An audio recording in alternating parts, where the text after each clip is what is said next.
Perkenalkan, nama saya Natalia Hana Pratiwi dari Program Studi Pendidikan Matematika Universitas Widya Mandala Surabaya, Kampus Madiun.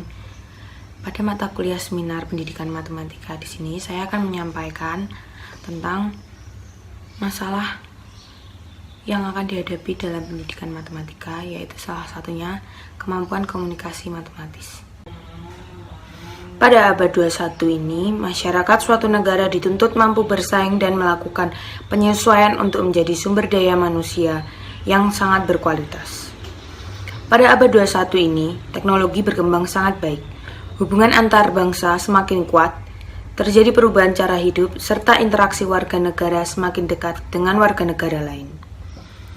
Untuk menciptakan sumber daya manusia yang berkualitas, diperlukan pendidikan juga yang sangat berkualitas pula. Pendidikan ada formal dan non-formal. Cookcroft dalam Carol Pancarini 2016 mengemukakan alasan matematika perlu diajarkan, yaitu disebabkan karena matematika sangat dibutuhkan dan dapat digunakan dalam kehidupan sehari-hari. Karena matematika menyediakan suatu daya dan alat komunikasi yang singkat, kemudian tidak ambigu, serta berfungsi sebagai alat untuk mendeskripsikan dan memprediksi. Komunikasi matematis siswa merupakan salah satu tujuan pembelajaran matematika. Peraturan Menteri Nomor 22 Tahun 2006, sedangkan menurut National Council of Teacher Mathematics atau NCTM pada tahun 2000, seorang pendidik harus memahami komunikasi matematis sehingga dalam pelaksanaan pembelajaran matematika perlu dirancang sebaik mungkin agar tujuan pengembangan kemampuan komunikasi matematis bisa tercapai. Kemampuan komunikasi matematis adalah kemampuan siswa dalam menyampaikan ide matematika baik secara lisan maupun tulisan. Kemampuan komunikasi matematis peserta didik dapat dikembangkan melalui proses pembelajaran di sekolah. Salah satunya adalah proses pembelajaran matematika. Rumusan masalah. Apa yang dimaksud dengan kemampuan komunikasi matematis? 2. Apa saja unsur dalam komunikasi matematis? Yang ketiga, faktor apa saja yang mempengaruhi kemampuan komunikasi matematis? Keempat, bagaimana peran guru dalam meningkatkan komunikasi matematis? Lalu, ada tujuan. Tujuannya yaitu yang pertama, mengetahui apa yang dimaksud dengan kemampuan komunikasi matematis. Kedua, mengetahui unsur dalam komunikasi matematis. Yang ketiga, mengetahui faktor yang mempengaruhi kemampuan komunikasi matematis. Dan yang terakhir, mengetahui peran guru dalam meningkatkan komunikasi matematis itu sendiri.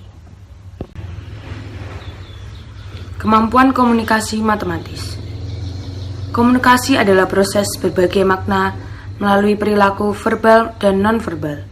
Segala perilaku dapat disebut komunikasi jika melibatkan dua orang atau lebih, menurut Mulyana tahun 2008. Komunikasi dapat terjadi apabila seseorang memberikan respon kepada orang lain melalui suatu pesan. Perilaku disebut sebagai komunikasi jika melibatkan dua orang atau lebih. Komunikasi ini tidak hanya verbal, kata-kata, tetapi juga dapat berbentuk non-verbal, bukan kata-kata. Komunikasi itu merupakan proses. Sedangkan menurut Dimyati dan Mujiono dalam Carol Pancarini 2016 berpendapat bahwa arti mengkomunikasikan adalah menyampaikan dan memperoleh fakta, konsep, dan ilmu pengetahuan baik dalam bentuk audio visual maupun audio visual. Kemampuan komunikasi merupakan dasar dan aktivitas manusia, begitu pula dalam ilmu pengetahuan. Adapun komunikasi yang digunakan dalam ilmu pengetahuan adalah grafik, bagan, peta, lambang, dan simbol, diagram, serta persamaan matematik. Mengkomunikasikan atau menyalurkan informasi. Lalu, menurut Greenes dan Suklaman dalam Herdian 2010, komunikasi matematik adalah kemampuan Yang pertama, menyatakan ide matematika melalui ucapan, tulisan, demonstrasi, dan melukiskannya secara visual adalah tipe yang berbeda, dapat dengan cepat dipahami dan dimengerti oleh yang menerima. Yang kedua, memahami, menafsirkan, dan menilai ide yang disajikan dalam tulisan, lisan, atau dalam bentuk visual, dapat dengan cepat dipahami dan dimengerti oleh yang menerima.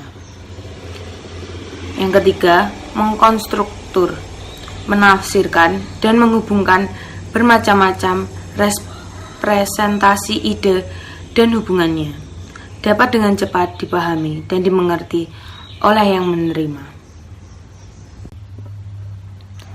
Lalu, menurut Sullivan dan Moulsley dalam Hardian 2010, komunikasi matematik bukan hanya sekedar menyatakan ide melalui tulisan, tetapi lebih luas lagi, yaitu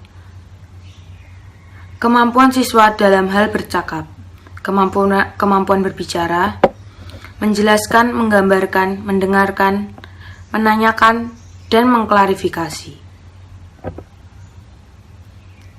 Lalu ada menjelaskan atau menjernihkan masalah, yaitu bekerja sama atau sharing, menulis, dan akhirnya melaporkan apa yang dipelajarinya.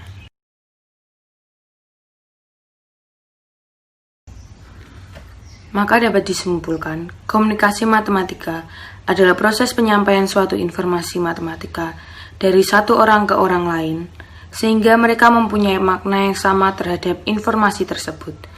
Melalui komunikasi, ide dapat dicerminkan, diperbaiki, didiskusikan, dan dikembangkan.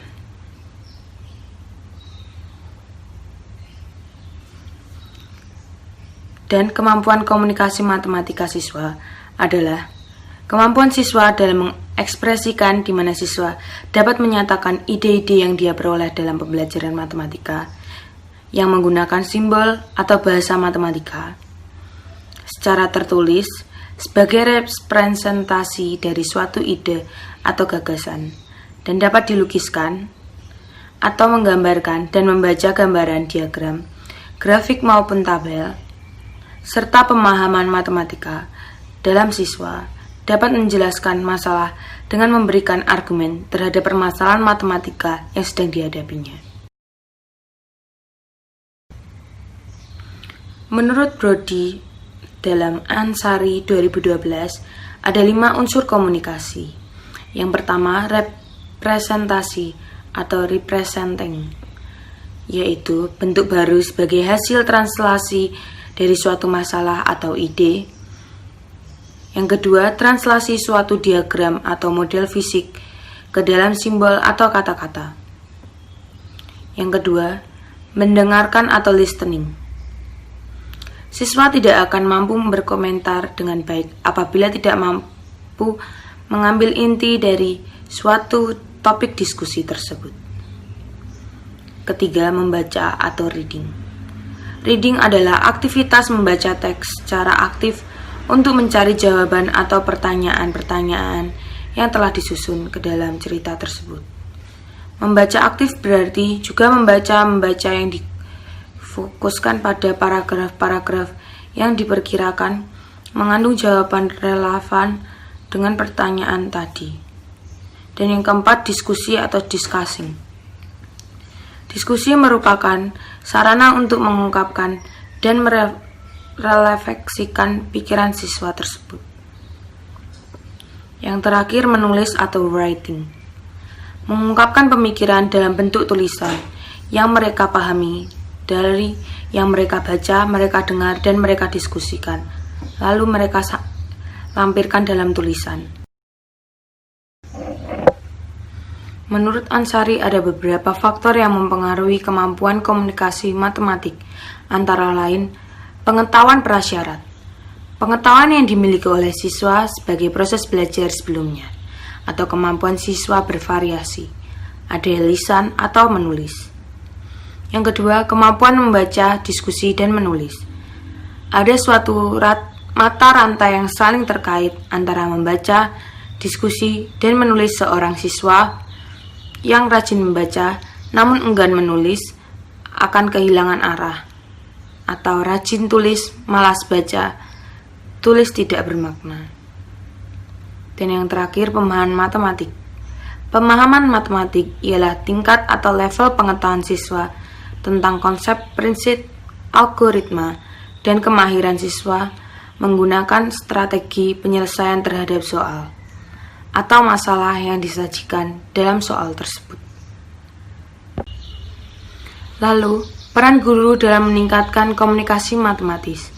Peran guru sebagai ujung tombak keberhasilan dalam pelaksanaan kurikulum memegang peran yang sangat penting dalam ketercapaian tujuan yang diharapkan.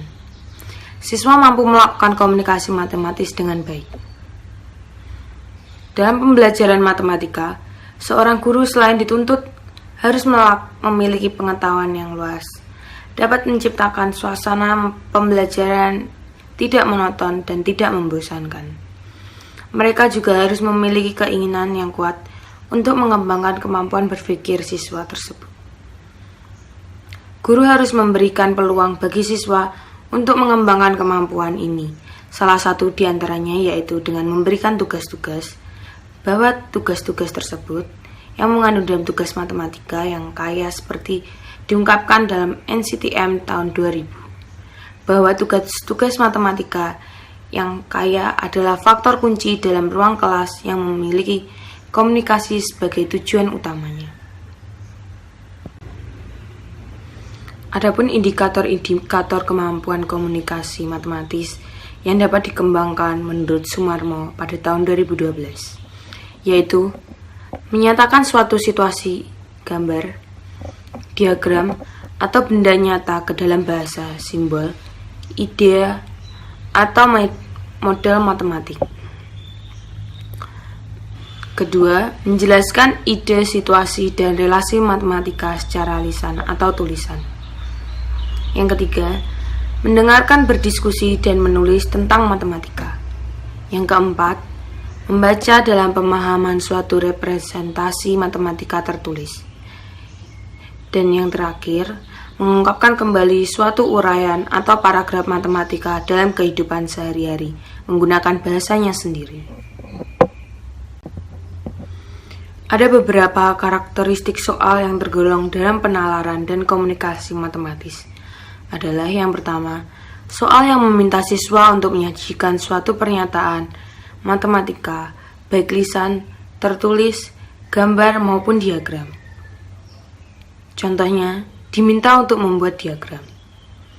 Lalu yang kedua, soal yang meminta siswa untuk menarik kesimpulan, menyusun bukti, dan memberikan alasan terhadap beberapa solusi. Contohnya, diminta untuk membuktikan teorema. Dan yang ketiga, soal yang mengharuskan siswa menarik kesimpulan dari suatu pernyataan atau menyimpulkan. Dan yang keempat, soal yang meminta siswa untuk melakukan memanipulasi matematika, yaitu contohnya soal aljabar.